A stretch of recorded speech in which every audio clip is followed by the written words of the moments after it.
Welcome back to the FlipNerd.com REI Classroom, where experts from across the real estate investing industry teach you quick lessons to take your business to the next level.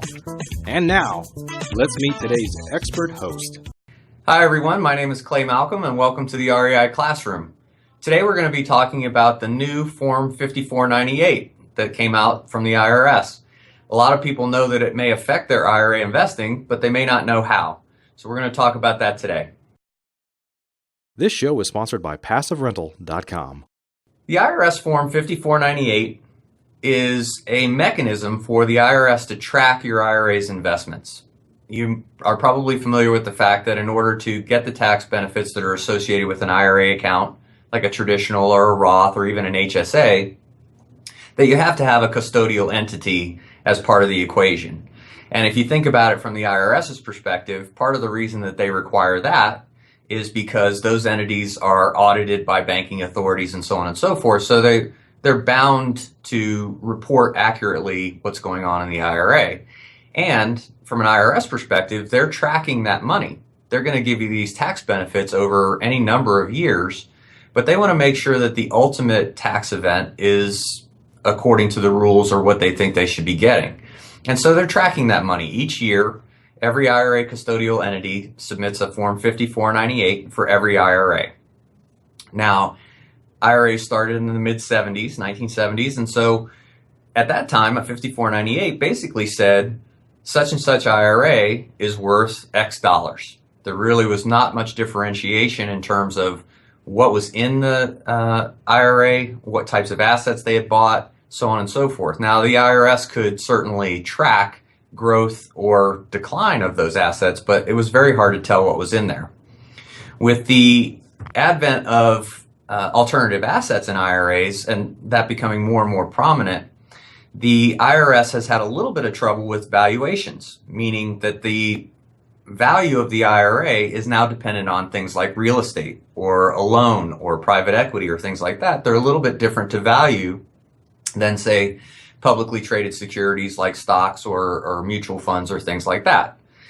Now, one of the things that has been occurring is that this year, and this is the 2015 tax year that has just transpired, this is the first year that it's required for the 5498 to actually differentiate some of the assets or categorize them that are in the IRA. And one of the reasons that that might be important for you is if the IRS ever wants to understand or go and look and kind of investigate a particular investment strategy. So the categories are a little bit broad, but there's one that's real estate specific. It just says real estate. So if your IRA owns a rental property or a warehouse or something like that, that's where that category would fall. There are also ones for lending-based assets as well as equity-based assets and things like that. So if your real estate participation falls in one of those categories, that would also be reported. And then one of the things I think that is the most prevalent or gets the most airtime about it is certainly the checkbook control scenario, which is typically a single-member LLC that's owned by the IRA. The IRA holder is the manager, and it goes out and buys real estate or any number of other assets. And because the IRA holder is actually writing checks on IRA money, occasionally they make a mistake, whether that's intentional or not, that's another story.